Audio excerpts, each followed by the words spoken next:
Hi, you're listening to Gift Biz Unwrapped, episode 102. It wasn't brilliant sales, but it was enough to say, you know what, I think this can work.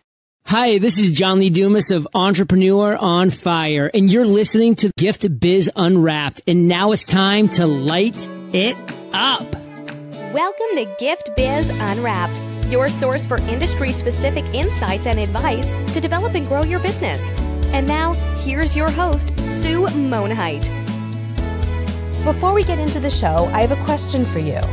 Do you know that you should be out networking, but you just can't get yourself to do it because it's scary? Are you afraid that you might walk into the room and not know anybody? Or that you're going to freeze when you get up to do that infamous elevator speech where you talk about yourself and your business? Well, I'm here to tell you that it doesn't need to be scary if you know what to do. To help you with this, I would like to offer you a coffee chat. For the price of buying me a cup of coffee, we can sit down through an online video and I'll tell you everything that I know about networking and how I have personally built 2 multi-six-figure businesses primarily through networking. To learn more about this opportunity, just go over to bit.ly/network ninja. That's bit.ly/network ninja. And now, let's move on to the show. Hi there, it's Sue, and welcome to the Gift Biz Unwrapped podcast. Whether you own a brick and mortar shop, sell online, or are just getting started, you'll discover new insight to gain traction and to grow your business. And today I have the joy of introducing you to Brigitte Wimbush of Fabscraps. Brigitte has a fine art and graphic design background and has been in the advertising industry for over 20 years. Astonishingly, within 12 years, Fabscraps has grown from what started off as a small venture in a loft by 2 sisters into the largest craft and fabric manufacturer in Africa. Fabscraps factory employers are predominantly from the Kwa-zulu Natal region, and many are single parents. Since 2005, Fabscraps has strived to transform the lives of many of these men and women by providing and mentoring career-resilient work programs and assisting them in growing within the company. Today, the Fabscraps collection are as vast and varied as the people of their rainbow nation. And as a result, the brand has become one of the most recognized in South Africa and across the globe. Oh my word, Brigitte, I am so excited to hear more. Welcome to the show. Oh, thank you, Sue. It's lovely to be on the show. Thank you very much for inviting me. And I cannot believe that you're sitting in Africa, I'm sitting in Chicago, and we can have this conversation. I know, it's fantastic. Modern technology has really moved forward. For sure. I like to start off, it's a little bit of a tradition here, to have you describe yourself in the way of a motivational candle. So if you were to create a candle that was all about you, Brigitte, what color would it be and what would be the quote on your candle? You know, Sue, I'm sorry, but I really can't choose one color. I'm a creative and color rules my life. I dress every day in a different color because depending on what I'm going to do, if it's got to be more creative, then I use reds and bright colors and pinks and yellows. And if I've got to be more serious, then I tend to dress more in blacks and blues. So I'd like to say I've got a multicolored candle. Is that okay? It's okay. This is all about you, so whatever you want is good. That's great. And, you know, there's 2 motivational factors that really do stick with me just about every single day of my life. And the one is I did not wake up today to be mediocre because there's no point. What's the point of getting out of bed if you're not going to do something fabulous that day? And the second one, which tends to be more of a family one because all of us kind of live by it, is that failure is not an option. And that was when Apollo 13 was launched and Cat said to his crew, failure is not an option. And I just have lived by those 2 quotes, is that I'm going to be fabulous and failure is not an option. And I think they go hand in hand. Yeah, they certainly do. You're going to stretch the limits by not just being mediocre, and you're going to be successful in that stretch, period. Yeah. Nothing else to say about that. Yeah. It's just going to be. It definitely drives me. Every day it drives me. Well, you and I met at the New York Now show I was actually scoping, and I'm telling all Gift Biz listeners this so you kind of understand and get grounded here. And those of you who were viewing the scope, remember this, you're all saying, I want to know more about the story. Make sure she gets on the podcast. And so then I rallied you up and made you commit to it live on Periscope, right? Yes, you did. So people who were not seeing that scope, though, may not totally understand yet what Fabscraps is about. So let's start with that. What is the business and what is the product that you offer? Okay, so we are creative manufacturers. We manufacture everything to do with craft. So it goes from paper to card making to decoupage to fabric. Fabric's quite new. It's only 2 years old. We do kits. We sell individual products. We've probably got over 3,000 product lines. We introduce 60 new products a month. So the team is constantly busy. There's no time of slacking off at all. They're constantly preparing new stuff, and we work 6 months in advance. So you've always got to be ahead of the game and make sure that you are on top of the new and creative lines that are coming out. You've got to follow trends. So it's a very exciting business to be in, and I'm loving it. It's stressful, but I'm loving it every single second. Okay, perfect. So now that we've kind of grounded everybody in terms of what you do, I want to jump back now 12 years. How did this start in the very beginning? I have 4 children, and my third child was, when I gave birth to my third child, I decided I wasn't going back to the advertising industry. I just wanted to spend more time at home, but I've always been a very busy person, and I then started working on the clients that I had been working on for the last 12 odd years. I carried on working with them. And then when my 4th child was born, I decided, hang on, I realized with the 3rd child, when you're working from home, you're feeding your child, you're bathing them, you get disturbed quite a lot. I used to get paid per hour. And so I wasn't earning as much as I really wanted to earn. So I decided, well, I've got to find something that can make me money whilst I'm also looking after children and stuff like that. So my sister and I, we used to work together in the advertising side of things. And we then decided that there was no one that was introducing or making locally made products in South Africa for the crafter, like beautiful papers. Shouldn't we try it out? So we decided that in our spare time in the advertising, we would start creating this. And it just took off from there. We started in a loft above our garage, just the 2 of us. And then it just grew and grew and grew. And eventually we hauled in my mum and dad, who are both, one's a bookkeeper, one's an accountant, which is absolutely perfect. And we drew them into the company. And then it just grew from there. We've now got about 25 employees, factory where we've moved into a factory once the kids were at school. And it's just grown. We've actually just recently moved again. We needed bigger premises, and it's just grown beyond our wildest dreams. It has grown, but it hasn't been without its stresses. I'm not saying that this has been like a smooth ride. This has been a bumpy road all the way through. Yeah, I'm so glad you say that, because people can see the result and can hear you and hear the result. And it sounds like, oh, well, they just decided to start a business and here it was. And now they've got 25 employees and on and on. It doesn't work that way. Oh, no. It does not. But give us a little bit more detail. So you're sitting in the loft with your sister and you have this idea. And I'm quite sure you didn't know how to make paper when you started. No, actually, I would have known how to make paper because remember, being in advertising, I was used to print and designing for print and designing according to a brief.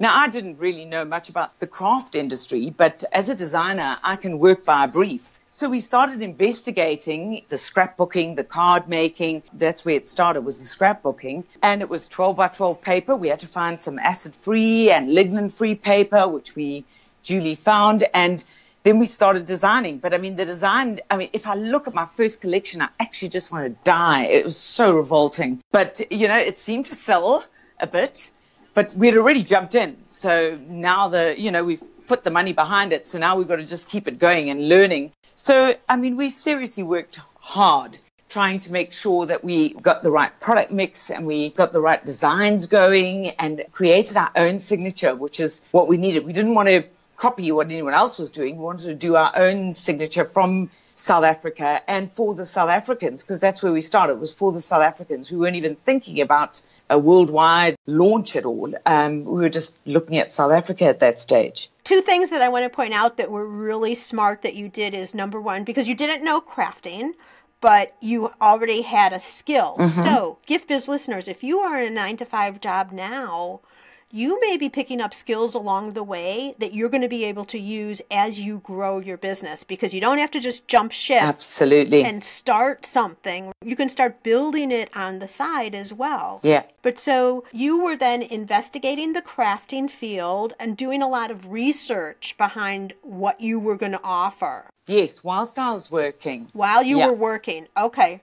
And then the next thing that you did, which is so important, is you made the leap. You took action. You put out that first collection. And I would say anybody who loves their first collection started too late, because you probably waited too long. You should cringe a little bit. I cringe when I listen to my first podcast interviews, I look at old pictures of my first website. The point is you need to just get started. And that's what Brigitte is talking about here, is you just need to take action and get started. Don't be paralyzed and stuck in the mud, just waiting for everything to be perfect. You want to just get moving, because the other thing you just mentioned too is people were buying. So you were able to test it a little bit and see that you were having an audience, that there were people who were interested in what you were producing. We were so terrified to launch that first range because, we thought it was good enough, but we didn't really know enough about the industry. As much as research that we had done, we didn't know enough about it, but there was enough sold to motivate us to bring in a second collection. It wasn't brilliant sales, but it was enough to say, you know what, I think this can work. Let's launch the second collection. And we just got better and better. And I'd say probably the first collection that I was really happy with probably would have been about my 11th or 12th collection. And then all of a sudden, things sort of came together for me. I found my signature and it sold out. And that was pop the champagne. That was so exciting. But it was, what I'm saying is that was a full year of serious hard slog and hard work, and we would pack our own orders. This is just my sister and myself, so we would work really long hours and we would pack the orders. Eventually we got one lady in to come and help us, and we all packed together and we brought in die cut. And so we just started growing, and you start seeing what works, what doesn't work, and you try and limit your risk as much as you can as you go along, because you don't know if it's going to work. I launch a collection and I don't know if it's going to sell or not, but at this stage, after 12 years, I've got a fairly good idea if something's going to move or not. Well, plus you probably will risk a little bit more because you have successes behind you at this point. I think so. So, if a line, a style, you want to take a risk, it doesn't quite work as well as some of the others. All right, well, you've learned something. And that's happened. Yeah, that's definitely happened. I take it every now and then. I just get this bee in my bonnet that I want to do something totally different, off my signature, everything like that. I don't think I've had many successes with those really risque ones. Maybe one or two, but I've learned something from them. I've been able to draw from every collection, which then takes me into the following collection. And I think, okay, hang on, let's not do this. This wasn't a good seller. This was a good seller. Let's try this. Eventually you find your way, and your risks, even though you're going to take a risk, like I'm doing one right now, which is quite risque, but I'm prepared to take it, but I'm taking all the things that I think worked, but with a slightly different twist. Well, and that's how you really define yourself and be different. Yeah, exactly. If you're like everybody else, what prompts people to come to you then? Because they know there's going to be something there's going to be a twist in everything that we do. It's not going to just be straight down the line. Well, what about those first 11 then, that year of experimentation that you were doing? What kept you driving forward? You were seeing some sales, but not a whole lot yet. You say you really landed it maybe at about 11 or 12.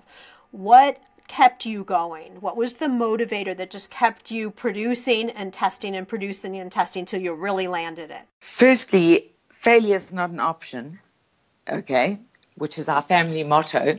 All right, so that's the first thing that got me out of bed. And secondly, I loved what I was doing.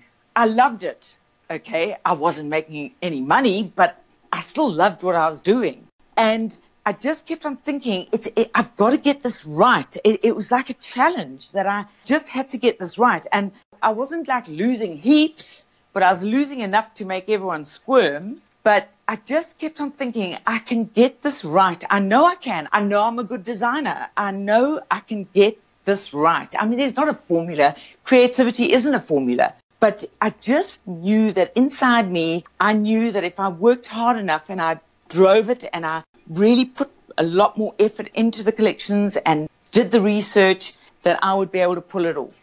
And all of a sudden, and I did, all of a sudden it just came together. I was elated. I can't tell you that feeling. And that feeling is what keeps you going. It's like these boys that play golf and they hit one good shot. And that's what keeps them back on the golf course, is that you know you've got it. You've just got to try and do it more times than not.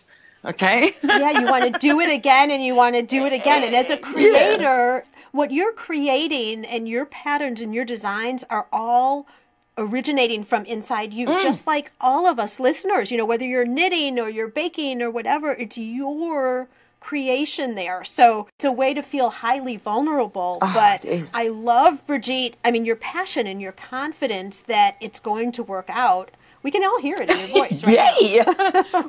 Tell me, at what point then did you decide, okay, paper's working, I'm going to move on to something else. I'm going to add to the collection. How did that start to happen? Okay, well, what was happening is that I realized, you know, as time went on, that I had to offer more than just paper, because people were saying, oh, but you know, I can't find cardstock that's going to match this. And I'd love to have embellishments. Have you got little embellishments that could, you know, with a sea collection, that I could have a little lighthouse and I could have a little sailing boat. And this is what drove us, is actually people coming to us and saying, we need to be able to match a collection. When we're putting a page together or a card together, we need the matching stuff. And we thought, well, why not do this? Most of the stuff we try and source as much as we can from South Africa. Those that we can't, we design what we need to and we get it manufactured in China, especially our metals, because there's no one that does metals in South Africa. So that's when we started launching into that. And I had been to China on business with my husband. And so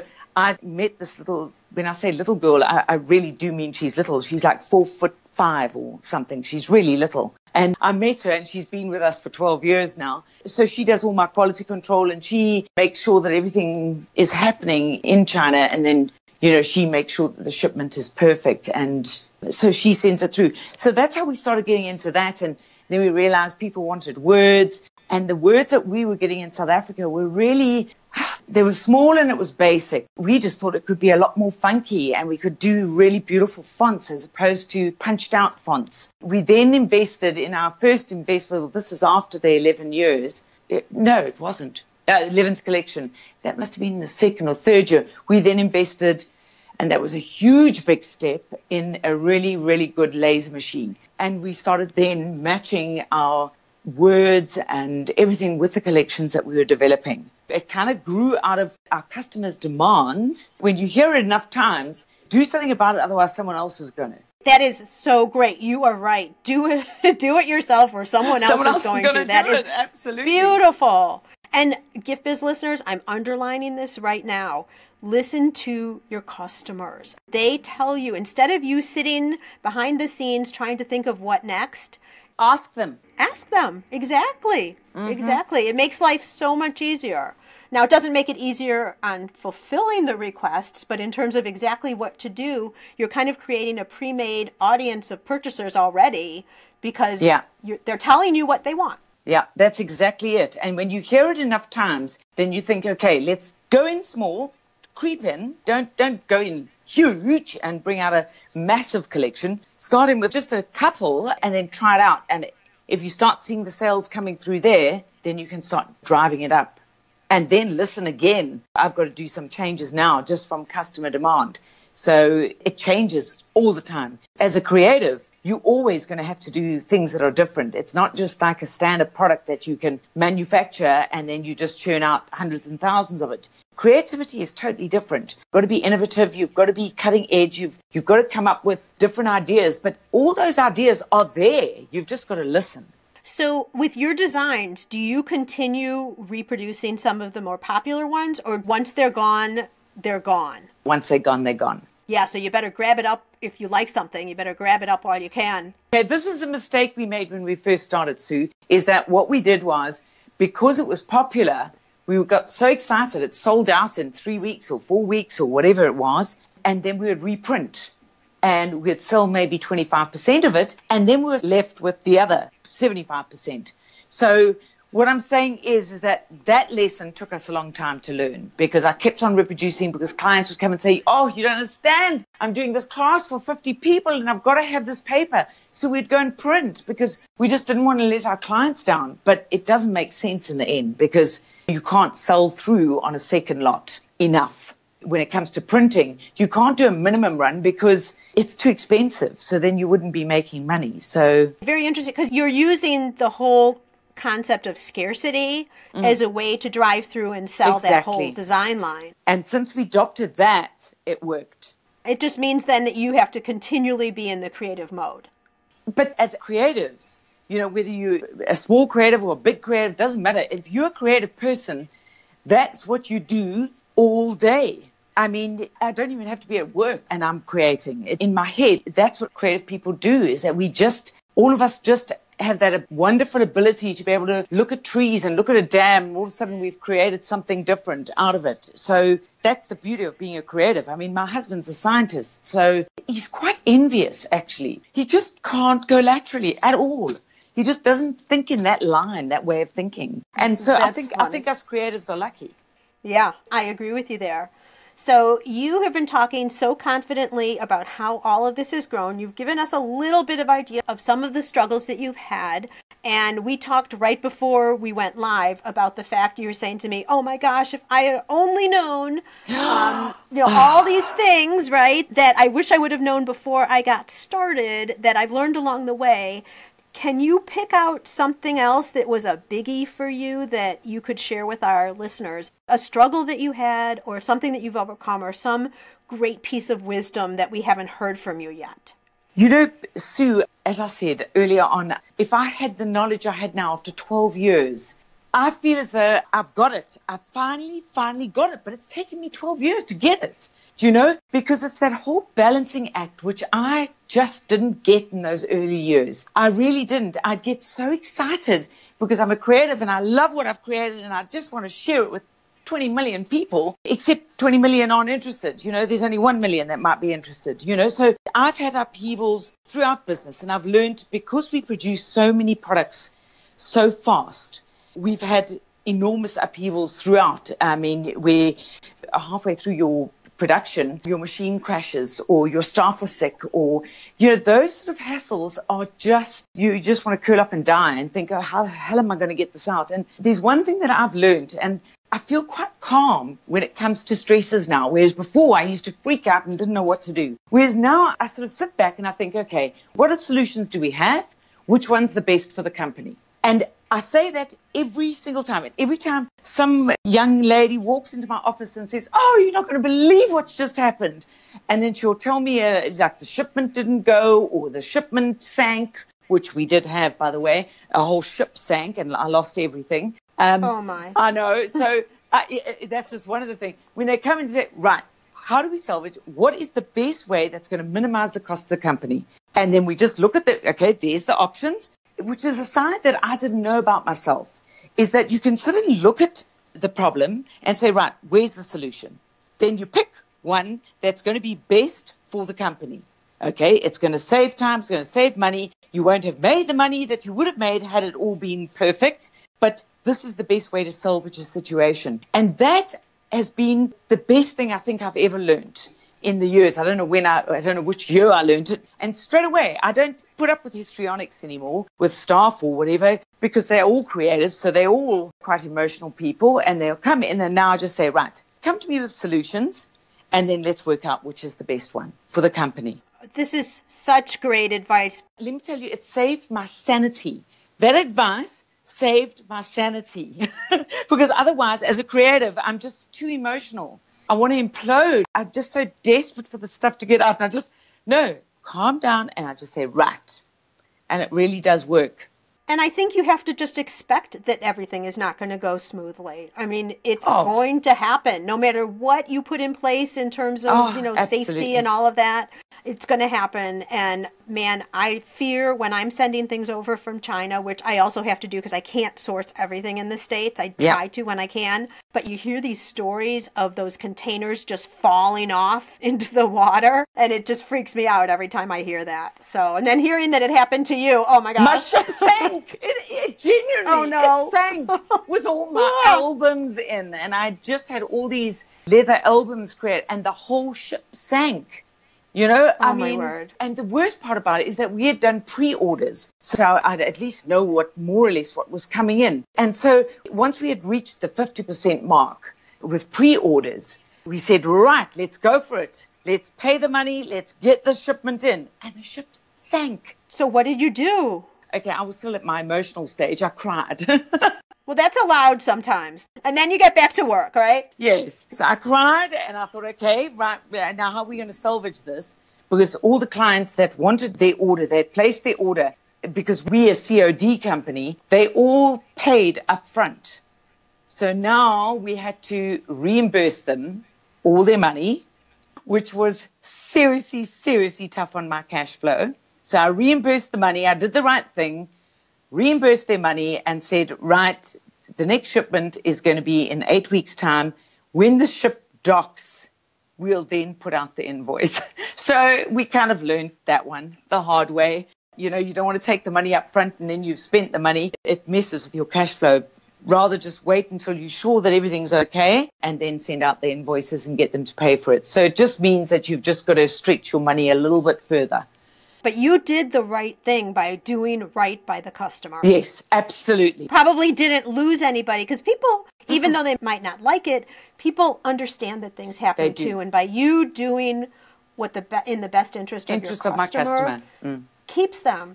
They appreciate that. I can tell you now, the customer, we try our hardest to really zoom in on the customer and fulfill their every desire. If they need something really urgently, I tell you, the factory staff, they will break their backs and we say, listen, this is Andrea that's been with us for 12 years. She needs this. She's got a class tomorrow and she has to have this. Get it sent overnight tonight. And I tell you now, they'll stop at nothing. Some of my staff, I mean, the one time we had a massive shipment that was going out. And the electricity, we lost the electricity. You know, we were going through power shortages here. And so they just shut down the electricity. And I just sat down in a heap and I just burst into tears. I just thought, you know, we've worked so hard for this shipment and now we're not going to meet the deadline anyway. So I said to everybody, look, let's pack up, let's go home. We'll deal with this tomorrow and make a decision as to what we're going to do tomorrow. The next day, I walked into the office and I couldn't believe it. All the lights were on, all the staff were there. And I walked in and I said, well, what's going on here? And they said the security guard had phoned them at 11 o'clock and said the lights were back on. And all the staff came back and they cut the rest of the stock and they had the shipment ready. Wow. I promise you. Well, I cried even more then.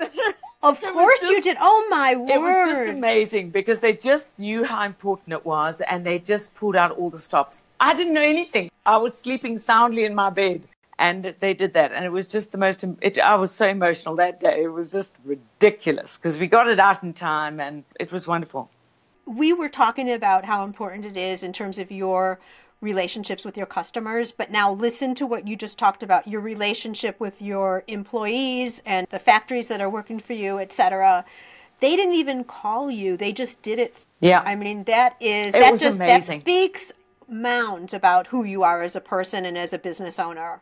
It's an excellent example. I'm so glad we got onto this topic. I don't know if you were planning on sharing this or not, but I'm so glad we drew it out.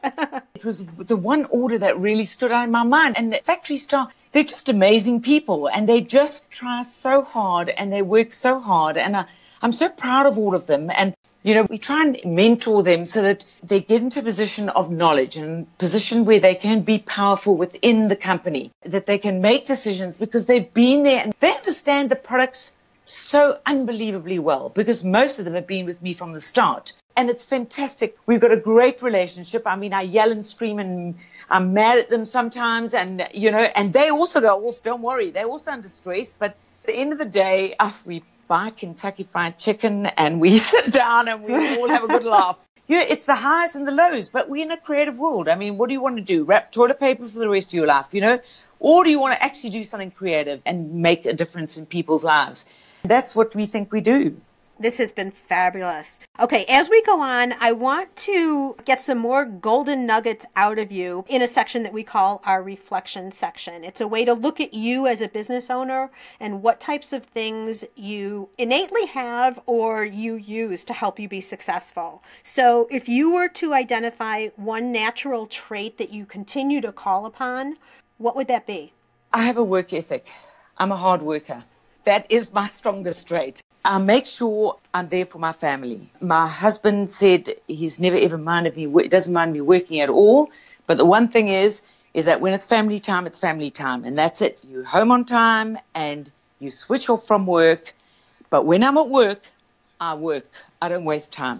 I make decisions quickly. And it's one decision. I can't afford to come up with too many different options and sit and discuss it for days on end. You can't do that. When you're in a business, time is money, and you've got to make a decision quite quickly and work hard. And everyone does work hard. And we do that. Sometimes we've worked so hard and we say, you know what, Friday, 10 o'clock, let's all stop and we're going to have a little lunch and then we're all going to go home. And we do that. So it's like a little reward that you get. But we work hard. I would say that with all my staff as to why we are where we are now is because of sheer hard work. Obviously, talent. You've got to have talent. I mean, if you don't have talent, you're not going to get anywhere anyway. But there's talent, and it's not only my talents, it's all the creatives' talents. It's a collaboration. It's not me. We all sit as a team together, and we work together, and we work hard together. So work hard, play hard, and having that separation of when you're done, take your mind off it, go do other types of things. And, you know, there have been a lot of studies done lately that show that putting in 15, 17-hour days and working like a crazy person doesn't necessarily produce any more than if you really focus for the 8 hours or whatever your business is going to be. That's exactly it. Often towards the end of the day when I'm getting tired and I'm battling with the design and I just can't get it right and I've critted it myself and I've got everyone else to crit it and I'm still not happy with the solution, I then just close the office and this also took me a while to learn as well. And then I forget about it. I'm now with my family and it's family time and totally relaxed. By the end of the evening, you go to sleep, you wake up in the morning, and I'm not joking. I'll go to that design and I'll say, oh, well, there's the problem. And I sort it out within 10 minutes. In the olden days, I would have sat there for another 3, 4, 5 hours trying to get it right. Forget it. My brain is too tired. It's just not working effectively and productively. So that's why I say when I'm at work, I work really hard. And I know I get tired towards the end of the day. When I've reached a problem, I never, ever take it home with me. I leave it. And somehow dreams and sleep, I can tell you, it restores everything. Just take that time out. You have to. And don't interfere with the family. The family is so important. I mean, they're my backup. Whenever I'm in real trouble, anywhere, if I'm in a ghastly meeting and I'm not having a good time, at the back of my mind, I've always got, Trev still loves me, Trev still loves me, Trev still loves me. That's my husband. And I just think, you know, if all else fails, he still loves me. So that's okay. There you go. And that's what keeps me going is you can just leave your work. We have work and have play. And play as hard as you work. I mean, I do. We have a great time. And it just invigorates. And that stimulation, a creative person needs to get out of the situation in order to be stimulated. You need to get away. And I know you Americans don't actually go for this, but seriously, I take 2 months leave a year. Yeah, we don't do that. I know you don't. So it's split up over the year, but there's not a holiday that I haven't holidayed with my children. When they're on holiday, I take off. And I tell you, I come back and I'm full of ideas and I'm so creative and I'm energized. I can't wait to get back to work. Whereas I've been in business before, in my first business, which failed, and I used to work until midnight. And I did that year in, year out. And you know what? The business still failed. What I'm saying is that this time I haven't done that. I've made sure I've kept it separate. But I've kept that balance. And I tell you now, that has got a lot to do with the success we are today. I come in fresh every day, excited every day, motivated every day, because it hasn't been working all day and all night. You just can't do that. That is such a great message. And if we could all just learn that. It's difficult. Focusing, working when you have to, and then taking your break and focusing on things for yourself, being with your family, all of that. I naturally want to work day and night. I naturally want to do that because I love what I do and I want to solve the problem. But I know, but I've only learned this later, is that I have to have that break for me to really be effective. It's taken me a long time to learn that. And I'm saying what you achieve in those 6 or 7 hours that you work into the night, you could have achieved in 1 hour the next day. Absolutely. Do you have a book or something that you think our listeners could find value in terms of what you're doing either in business or with your downtime? Okay, mine is books are strictly downtime for me. As I say, I work all day and I come back and then I'm with my family. And I've also got 5 dogs, and they all require attention. And so I generally, on my holidays that I take, which is, my 2 months, which is broken up in the kids' holidays, and I then grab every single possible romantic book or frivolous book or whatever book I can get my hands on. And I've just read You Before Me, and it tickled my fancy. It was just this whimsical story about this girl. She was so creative and she just loved life and she just made everyone else's life just beautiful. And she gave a lot. It really stood out in my mind because I thought, she just made an effort with family and friends and everybody. It just reminded me that I must make sure that I keep everyone else upbeat as well. It was a lovely book to read, and it just made me realize that everywhere we go, we must just enjoy and just respect life because it's so beautiful and we sometimes ruin it by overdoing things in certain sections. I agree with you, and I also think that by getting away and reading some of that too, sometimes you get brand new ideas for your business just from things you're not even thinking about in that way, or reinforcement. Gift Biz listeners, just as you're listening to us today right here on this podcast, you can also listen to audiobooks, business books, or more personal type books, romances, whatever you want. Yep. With ease. I've teamed up with Audible for you to be able to select an audiobook for free on me. If you haven't done so already, just jump over to giftbizbook.com and make a selection and grab yourself an audiobook. Okay, Brigitte, now I invite you to dare to dream. I'd like to present you with a virtual gift. It's a magical box containing unlimited possibilities for your future. So this is your dream or your goal of almost unreachable heights that you would wish to obtain. Please accept this gift and open it in our presence. What is inside this box? That is so exciting. I'll tell you now, what I really, really, really want to do is that I want to specialize in custom-made kits and just drive that, where for every occasion, there'll be a different kit that you can open up and you can put everything together because people don't have time. Oh, I would love that. Also the staff, they love putting these kits together to come up with different kits and the most exciting creative kits, off-the-wall projects, standard projects for card makers, but do things that are different, totally different kits. My passion is fine art. That's what I studied. And I would love to involve a lot of mixed media, off-the-wall stuff. We're kind of known by our mannequins, which we dress up in paper and fabric and stuff like that. Now, I want to put kits like that together, really exciting kits so that you receive it in your home and you can put it up on your wall and it's something that you've created and you've made it yours. So that's what I'd really like to do. That would be really cool. And Gift Biz listeners, I have a couple of photos of those mannequins. I will put them on the show notes page so that you can see what we're talking about. Also on the show notes page, there's going to be all the links that there normally are to websites, social media sites, and all of that. So you'll be able to see what Brigitte is doing. And my guess is, Brigitte, you might have some of those kits coming up sometime because I hear the passion. I'm keen. I hear that passion coming through. I'm dead keen to do it. Oh my gosh. Your story has been absolutely fabulous. Thinking of you with your sister in the loft, then taking the chance on your first collections, plowing through to number 11 and 12, you really were seeing that this was clicking. The rubber hits the road, as we say here. It's working for you. And now to where you are right now, such a successful company, larger than you probably ever could have imagined. So fabulous. I wish you continued success, and may your candle always burn bright. Thank you so much, Sue. I thoroughly enjoyed that. Where are you in your business building journey? Whether you're just starting out or already running a business and you want to know you're set up for success, find out by taking the Gift Biz Quiz. Access the quiz from your computer at bit.ly/giftbizquiz or from your phone by texting Gift Biz Quiz to 44222. Thanks for listening, and be sure to join us for the next episode. Today's show is sponsored by the Ribbon Print Company. Looking for a new income source for your gift business? Customization is more popular now than ever. Brand your products with your logo, or print a Happy Birthday Jessica ribbon to add to a gift right at checkout.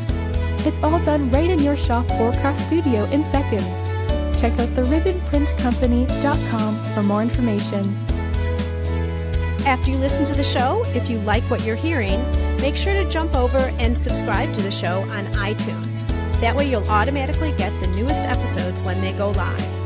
And thank you to those who have already left a rating and review. By subscribing, rating, and reviewing, you help to increase the visibility of Gift Biz Unwrapped. It's a great way to pay it forward to help others with their entrepreneurial journey as well.